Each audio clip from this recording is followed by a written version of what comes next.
Hola, soy Manuel Ávila y esto es Espiritualidad y Ciencia. Mi madre se llama Julia Elena Rincón Martínez. Nació en Fomeque, al oriente de Cundinamarca, muy cerca de Bogotá. 15 años más tarde que mi padre, en una época menos agitada que la que mi padre tuvo que vivir en su infancia. A diferencia de mi papá, mi mamá tiene mejores recuerdos de su infancia, a pesar de las dificultades que ella y su familia tuvieron que soportar. Su historia también está ligada a la pobreza del siglo XX en los campos de Colombia, pero felizmente sin esa violencia que tuvo que presenciar mi papá, en una familia con marcada herencia europea e indígena. Mi abuela, Ana María Rosa Martínez, era blanca con los ojos muy claros. Mi abuelo Luis Alfredo Rincón tenía los rasgos típicos de los muiscas, habitantes originarios del territorio colombiano. Los indígenas muiscas eran el pueblo ancestral que habitaba en el territorio donde nació mi mamá, y de ellos hablaré con bastante profundidad en otro capítulo. Algunas de las historias que más disfruto escuchar de mi mamá son esas relacionadas con las costumbres ingeniosas con las que la familia debía solventar necesidades básicas, para las cuales hoy en día tenemos soluciones fáciles, gracias a la tecnología y la ciencia. Por ejemplo, cuando viajar al pueblo tomaba más de 3 horas caminando. Para ir a Chiquinquirá, mis abuelos organizaban expediciones de más de 15 días de caminata para ir llevando comida y provisiones. Pero aún más, mis abuelos eran agricultores pobres que tenían que abastecer a sus 9 hijos, cuando no podían simplemente salir a la tienda de la esquina a comprar todo lo que necesitaban.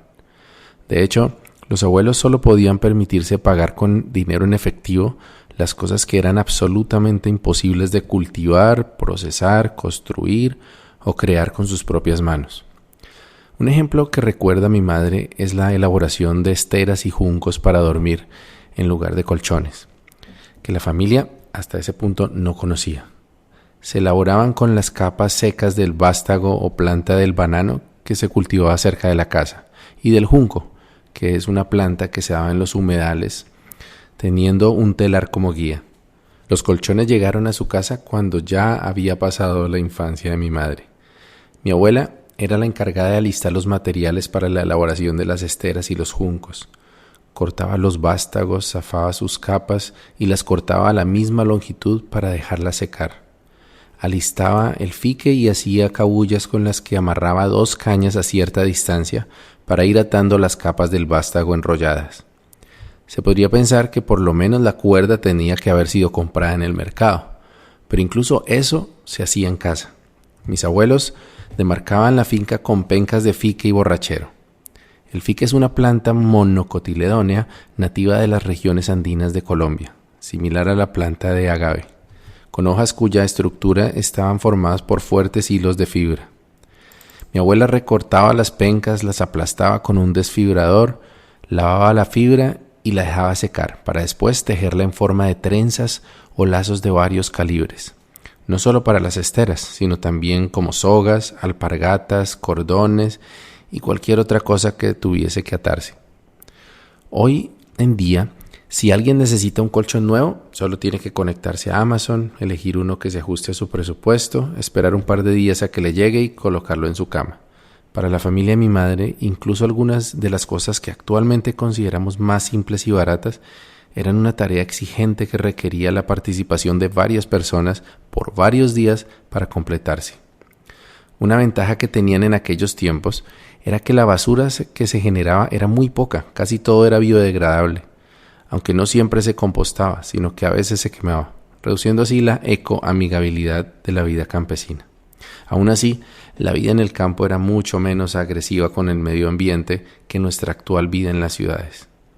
Toda esta autosuficiencia no solo fue el resultado de las restricciones económicas, sino también el legado de nuestros indígenas muiscas. La casa de los abuelos estaba hecha principalmente de madera, adobe y tapia, similar a las que se utilizaban en estas comunidades nativas hace más de 500 años. Había también algunos pisos de tierra, otros de madera y techos de zinc, que en el pasado habrían sido sustituidos por piedras y paja. Ya he mencionado la dificultad que revestía trasladarse a la cabecera municipal en los tiempos de mis abuelos. Eso, sumado a la precaria calidad del sistema de salud colombiano de entonces, incluso en la actualidad es bastante deficiente, hacía que la medicina natural tradicional ocupara el primer lugar en cuanto al cuidado médico en el hogar. Mi abuela era un vademécum ambulante y conocía los remedios más eficaces para tratar desde dolores de estómago hasta picaduras de alacrán. La casa estaba siempre rodeada de plantas aromáticas y medicinales, como la ruda, manzanilla, diente de león, llantén, ajenjo, borraja, hinojo, aloe vera, tomillo, eucalipto, sauco, sauce y muchas otras. Una historia interesante con respecto a las habilidades médicas de los abuelos es que alguna vez el dueño de una finca vecina que andaba limpiando el potrero con su machete se cercenó el pulgar de una mano. Llegó a la casa y le pidió a mi abuelo que se lo cosiera. Al verlo, calculó que el dedo guillotinado no sobreviviría el largo viaje hasta el pueblo, por lo que no dudó en buscar aguja e hilo, mandar esterilizar todo y proceder a coserle el dedo. El vecino angustiado preguntaba con insistencia a mi abuelo, ¿pegará o no pegará? Para sorpresa de todos, con el tiempo y cuidados el dedo pegó, y aunque perdió completamente la movilidad, le evitó tener una vida con un dedo menos. Los vecinos de la vereda buscaban a mi abuelo para que castrara a sus animales machos. A las hembras no se les intervenía, no se acostumbraba a hacerlo por ese entonces. Había desde luego también una larga lista de supersticiones que complementaban, bien sea mediante el efecto placebo o físicos que aún no se conocen, el arsenal médico del campo. Esto incluía orinar en piedras para que los niños dejaran de orinarse en la cama, bañarse también con orines del ombligo hacia abajo para quitarse la fiebre, hacer rezos para quitar el mal de ojo, sobar niños que al caerse o por susto se descuajaban y otras prácticas que recomendaran los allegados o yerbateros del pueblo. La mayor parte de los alimentos que conformaban la dieta de la casa de mis abuelos crecía, deambulaba, caminaba o nadaba en la finca. La mayor parte de la carne de los animales que la familia consumía provenían de animales sacrificados y preparados en casa. Como parte de la actividad veterinaria del abuelo, especialmente las castraciones, aportaba las criadillas para la alimentación de la familia. Los alimentos también reflejaban la mezcla de tradiciones indígenas y europeas. Por ejemplo, mi abuela horneaba pan sin levadura, utilizando trigo comprado en el pueblo. Hacía pan con harina de maíz cosechado abundantemente en la finca, trillado primero en piedra para moler, después con un molino manual y mucho más tarde en el pueblo con un molino de motor. Una tercera harina utilizada por la familia de mi madre se extraía de un tubérculo llamado achira, término que proviene del quechua achuy, que significa estornudo, o también sagú se le decía, científicamente llamado cana índica, que fue domesticado por los muiscas, primeros habitantes de este territorio, y que siempre se sabía que contenía una buena fuente de almidón y potasio. Los huevos, productos lácteos y dulces que se consumían en la casa eran también de producción casera. Para quienes vivimos en la ciudad, requerimos simplemente el pequeño ritual de visitar la tienda de conveniencia más cercana, pero en la finca implicaba también la participación de varios integrantes de la familia durante varios días. Desde el ordeño de las vacas en la madrugada, que se hacía justo después de liberar a sus crías del encierro nocturno, hasta las numerosas tareas en la cocina para producir mantequilla, queso, cuajada, yogur o mi favorito, piches. Este último, cuyo nombre oficial, si es que tiene, lo desconozco, resultaba de calentar la cuajada que se formaba al dejar reposar la leche por varios días, luego sacar la nata que da origen a la mantequilla y luego poner este residuo al fuego, exprimirle el suero y mezclarlo con panela rallada, un verdadero manjar. Los jugos naturales, sorbetes y dulces que se consumían provenían de las muchas variedades de frutas que se daban, cultivadas o como maleza en la finca. Esto incluía manzana de agua, lulo, tomate de árbol, granadilla, papayuela, peras, brevas y cuachas, que son unas pequeñas bayas de color violeta que producían algunos árboles de la finca una vez por año. A mi abuela le gustaba atender a las visitas con estas exquisitas preparaciones. Las bebidas alcohólicas más comunes en la época eran, por supuesto, de fabricación casera, y muestran la confluencia de tradiciones europeas y nativas nuevamente. El guarapo es una bebida de caña de azúcar fermentada y de origen español, probablemente de las Islas Canarias, que se bebía casi a diario, particularmente por los jornaleros que trabajaban en labores agrícolas.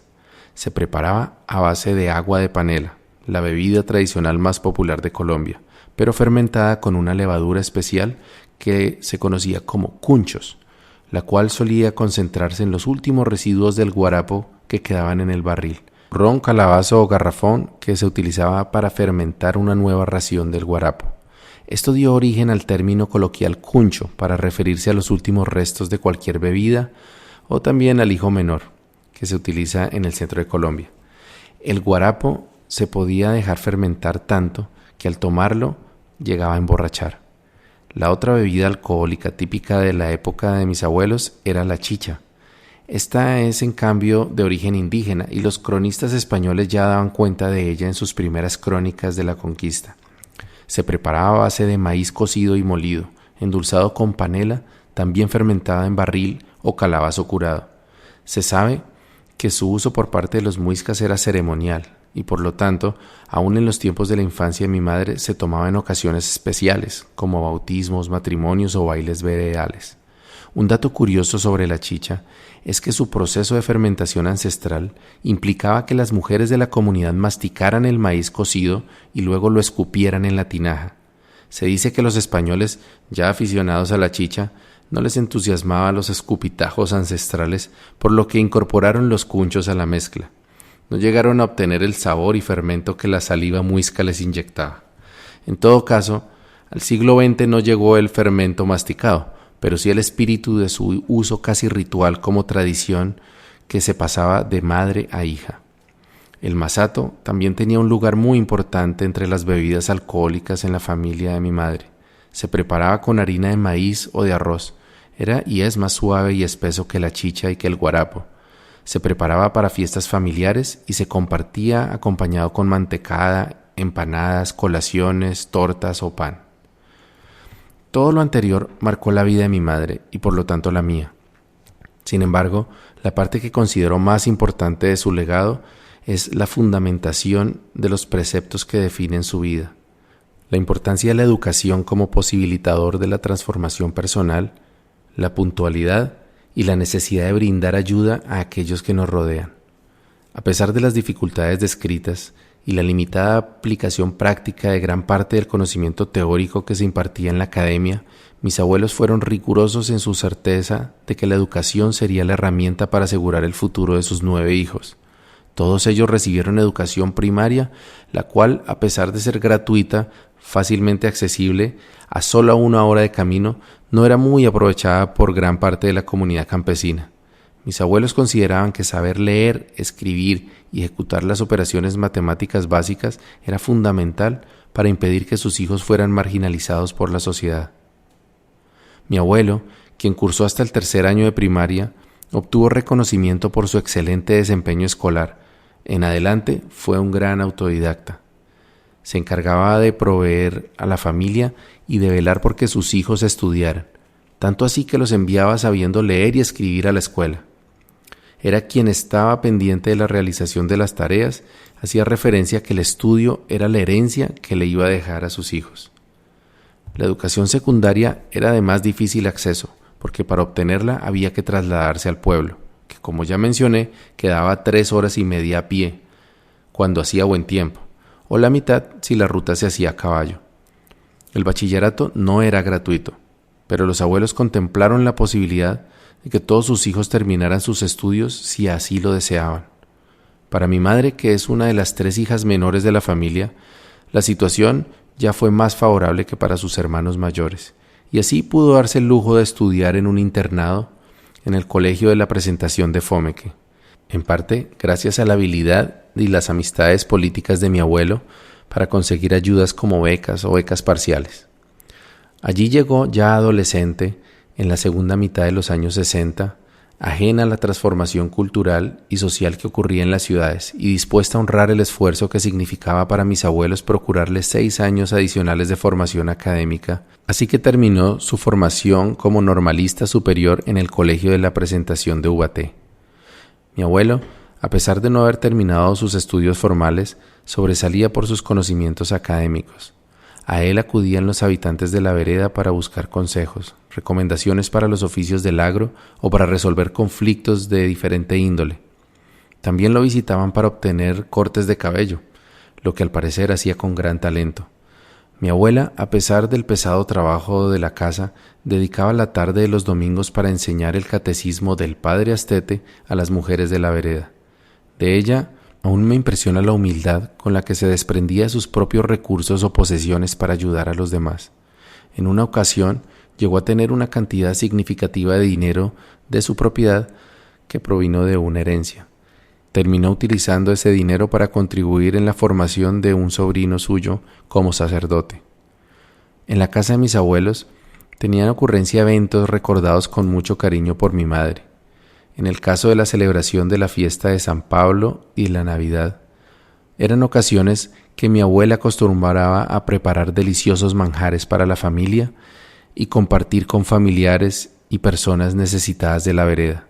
A mi madre le encantaba cumplir con la misión de repartir la comida. También hacían con frecuencia ágapes comunitarios en los que los vecinos de la vereda eran invitados a departir comida, una buena totuma de chicha, algunas veces un servicio religioso y actividades culturales como lecturas, juegos, baile y cantos a la luz de una lámpara de gasolina.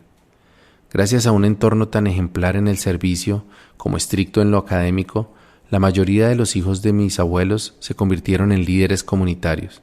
Mi tía Laura, por ejemplo, quien dedicó su vida al servicio al prójimo a través de la educación como religiosa de la presentación.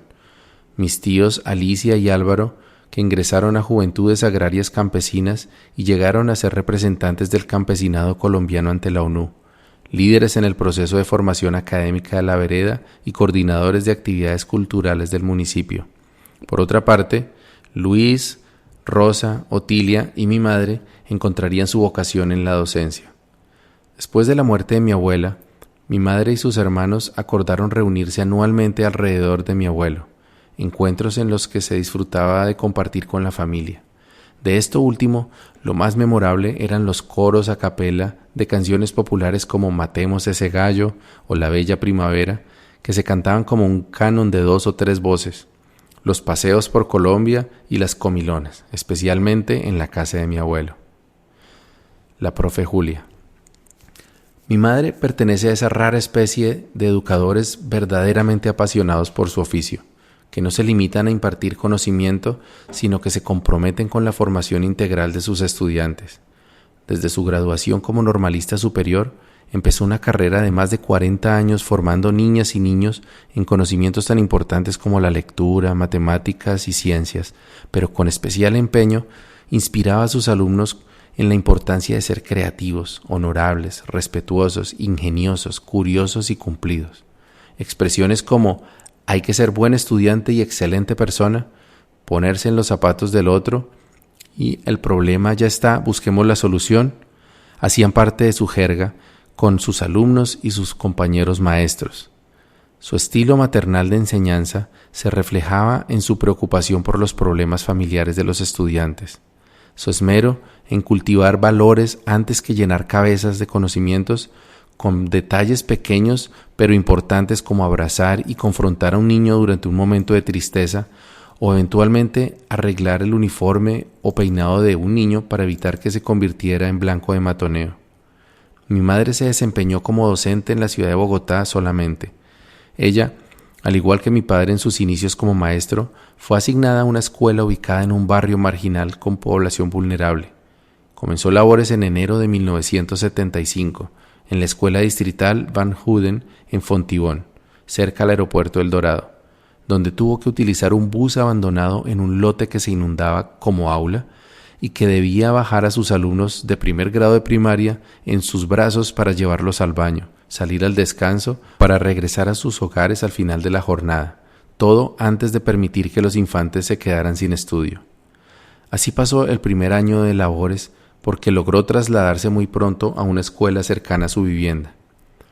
Como lo dije anteriormente, a pesar de la pobreza en la cual mi madre creció, no tuvo que vivir los dramas de la Colombia del siglo XX que mi padre conoció en carne propia desde su infancia. Sin embargo, tuvo que conocer a través de los ojos de sus pequeños estudiantes, igual que él, las peores miserias del ser humano. Situaciones que solo se viven en la marginalidad y la pobreza, lejos de los reflectores en los medios que solo registran como estadísticas. Maltrato infantil, desnutrición, abuso sexual, drogadicción y explotación, entre otros atropellos contra las personas más vulnerables de la sociedad. A pesar de lo anterior, la docencia también representó para mi madre enormes satisfacciones. Muchos de sus alumnos, particularmente los que pudo acompañar durante los 5 años de educación primaria, llegaron a su secundaria con habilidades sobresalientes para la lectura, escritura y las matemáticas. Sin embargo, recuerda con más cariño a los estudiantes que lograron superar problemas de aprendizaje o episodios de violencia en el hogar. Para ellos, estoy seguro que mi mamá fue un apoyo emocional y en muchos casos una figura maternal. Lo sé porque yo fui su alumno en tercero de primaria y recuerdo bien que mis compañeros de clase no advertían un trato diferencial de la profe hacia mí, no porque mi madre me tratara como un desconocido, sino porque ella trataba a los demás casi como si fueran sus hijos.